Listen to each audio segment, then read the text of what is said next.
On me demande souvent comment choisir entre l'arbalète M10, Revo 7 et Interceptor. Ce sont trois arbalètes à répétition qui sont toutes les trois incroyables et moi je vais vous aider à faire votre choix.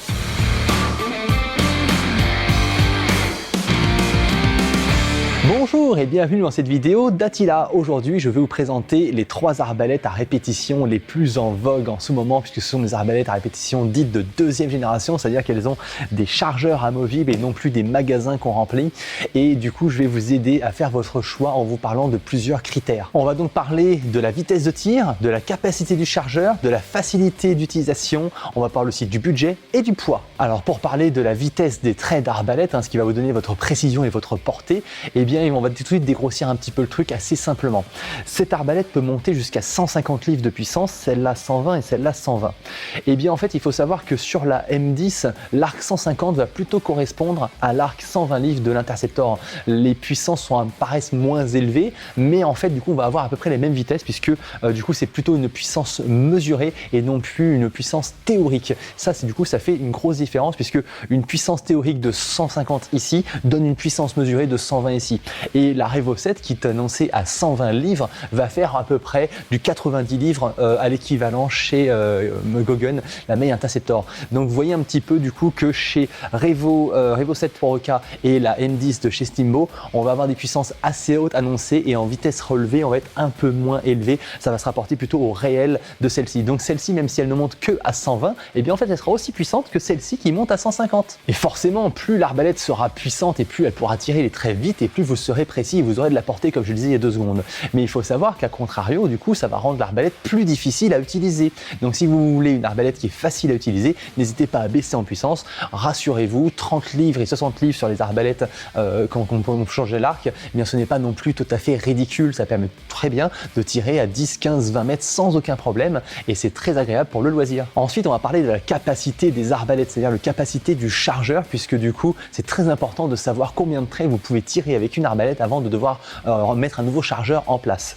Et bien, si vous voulez 2 gros chargeurs, vous allez prendre la May Interceptor, puisqu'avec cette arbalète, vous avez un chargeur de 18 traits. C'est juste colossal. Alors forcément, ça se ressent sur le poids du chargeur. Si vous voulez en emporter plusieurs avec vous, vous allez sentir qu'il y a un certain poids dans la poche. Donc, il y a un choix à faire entre la capacité du coup du chargeur, grosse capacité ou poids.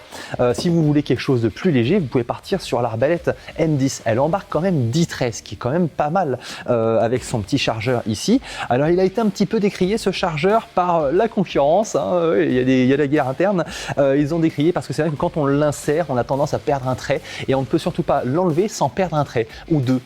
Donc ça c'est dommage, c'est sur la première version. Steambo travaille actuellement à une amélioration du chargeur, on ne devrait plus avoir ce problème là par la suite.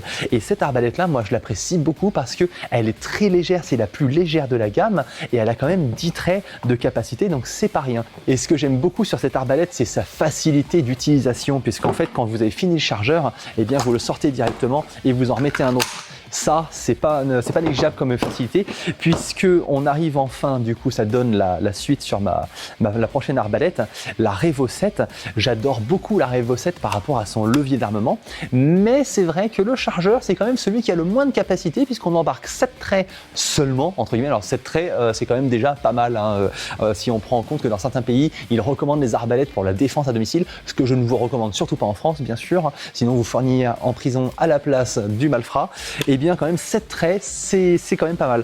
Le truc, c'est qu'il s'insère par le côté comme ça et il faut prendre le coup pour l'insérer. Alors moi j'ai un petit peu le coup, j'ai un peu l'habitude, mais je trouve ça moins pratique. Vous voyez, j'ai appuyé sur le truc en même temps. Ça c'est une erreur de ma part ça. Mais voilà, hop, on l'insère. Vous voyez, ça se fait bien, mais c'est pas aussi bien que sur celle-ci ou sur celle-ci.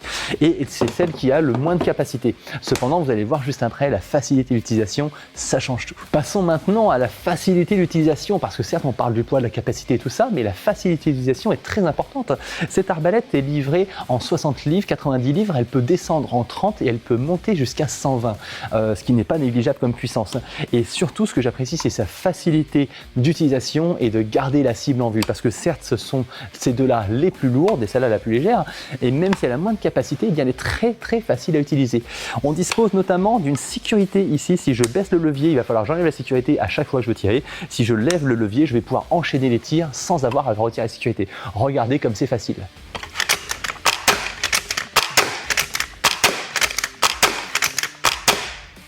voyez un petit peu comment c'est facile à utiliser. Le gros avantage de cette arbalète, c'est que comme l'armement se fait par le dessous, eh bien on peut garder la visée sur l'objectif et on ne le perd pas. Et quand on arme, eh bien en fait on reste concentré sur l'objectif, pas besoin de plier l'arbalète et de reprendre la position de visée. J'enchaîne du coup avec les autres arbalètes pour vous montrer comment elles tirent, bien entendu.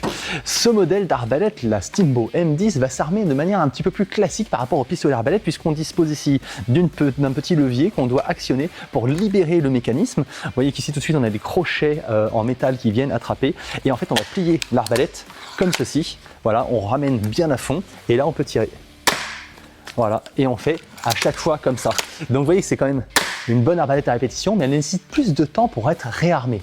Et passons maintenant à l'arbalète May Interceptor. C'est celle qui a forcément le plus gros chargeur et vous allez voir qu'elle est un petit peu différente, à savoir que la crosse est livrée avec une crosse plus haute d'origine. C'est déjà fourni dans la boîte, donc vous pouvez la mettre en version basse ou en version haute, il n'y a pas de souci.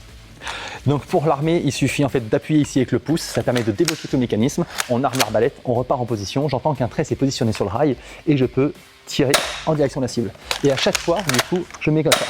Alors elle a quand même une position qui est quand même plus agréable et plus facile à utiliser, je trouve, que l'arbalète M10, qu'on reprend facilement et rapidement la position. En plus, comme je disais, elle a 18 traits de chargeur, c'est assez incroyable. Le seul point négatif, je dirais, cette arbalète, c'est qu'elle est difficile à trouver. Nous sommes chez Attila parmi les très rares au monde à pouvoir proposer cette arbalète en dehors des Allemands. Et là, actuellement, il y a 3 mois d'attente sur l'arbalète. Nous allons recevoir un arrivage dans très peu de temps au moment où je tourne cette vidéo.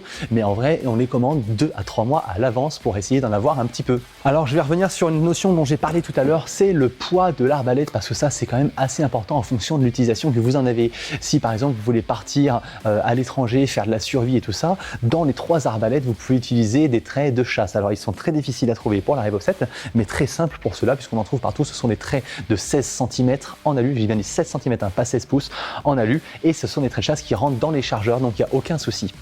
Le poids du coup de celle-là est très léger, puisqu'elle fait seulement 1,8 kg. On a 3,09 kg pour la Revo 7, et on a 3,3 kg pour la May Interceptor, donc c'est la plus lourde, mais forcément avec son chargeur, elle est plus lourde, c'est logique. Et enfin, parlons un petit peu du prix. On va commencer par l'arbalète la plus chère, c'est la May Interceptor, elle coûte 600 € environ. Alors, c'est pas étonnant parce que c'est une arbalète de très bonne qualité, hein. On voit la qualité des matériaux, c'est aussi pour ça qu'elle est lourde, hein, des bons matériaux, pas forcément du plastique à outrance et du mauvais plastique. Donc là, franchement, c'est du bon. La patte ici ne risque pas de se tordre, on sent que c'est quand même, tout est costaud, il y a des rails et tout, c'est une arbalète qui est bien conçue, bien pensée. Le fabricant, lui, pense du coup à faire une arbalète qui est de qualité, qui ne décevra pas ses utilisateurs. Ensuite, on a la Revo 7, du coup, qui tourne aux environs de 470 €. C'est une arbalète qui est aussi assez lourde, hein, notamment à cause de tout son bras d'armement ici qui est en métal. Et bien, il fallait quelque chose en métal pour pouvoir supporter la compression quand on ramène l'arc, parce que là, forcément, elle est montée ici en 60 livres dans ma vidéo, donc je pourrais la baisser à 30. Hein, donc il y a 60 et 90 qui sont livrés avec l'arbalète, et vous pouvez la faire descendre à 30 en achetant un arc de remplacement ou la faire monter à 120. C'est une arbalète qui reste quand même très agréable à utiliser, malgré qu'elle soit un petit peu lourde de l'avant, ça ne pose pas de souci puisqu'elle est courte, c'est pas comme si c'était une arbalète qui était très longue, donc elle reste agréable à utiliser malgré qu'elle soit un petit peu lourde, et je trouve que c'est une arbalète de très bonne qualité également, sans parler de son look qui est quand même assez futuriste. J'adore ce nez plongeant à l'avant, le grand rail sur le dessus, ça c'est un gros point important, hein, c'est la May Interceptor et la Revo 7, vous pouvez mettre une lunette dessus, alors que vous êtes contraint ici sur la M10 de ne pouvoir mettre qu'un red dot, ce qui est un petit peu dommage, mais comme le chargeur se passe par le dessus, eh bien vous ne pouvez pas mettre une lunette de visée qui soit trop longue. Et enfin, le prix de la M10 se situe aux environs de 370 €, donc ça en fait l'arbalète la moins chère de la catégorie. La moins chère, la moyenne, la plus chère. Alors si on parle des arbalètes, je vais dire la M10, c'est celle qui est la moins chère, la plus légère, elle a une belle capacité de tir. La Revo 7 a une facilité d'utilisation qui est absolument incroyable, hein, elle est utile, je l'adore cette arbalète à utiliser. Et la plus grosse, la plus puissante, du coup, c'est qu'il va monter vraiment en puissance, parce que son arc 120 livres équivaut au 150 de la M10, hein, je le rappelle. Et bien avec son arc 120, son énorme capacité de chargeur et sa qualité de construction en fait une arbalète fiable et très robuste. Si vous avez encore des questions, n'hésitez pas à nous contacter attila.com. Sinon, vous pouvez poster vos remarques ou vos questions en commentaire de cette vidéo, on se fera plaisir de vous y répondre. Je vous invite à liker cette vidéo pour nous soutenir et bien sûr, abonnez-vous à la chaîne pour suivre les prochaines vidéos. À bientôt chez Attila.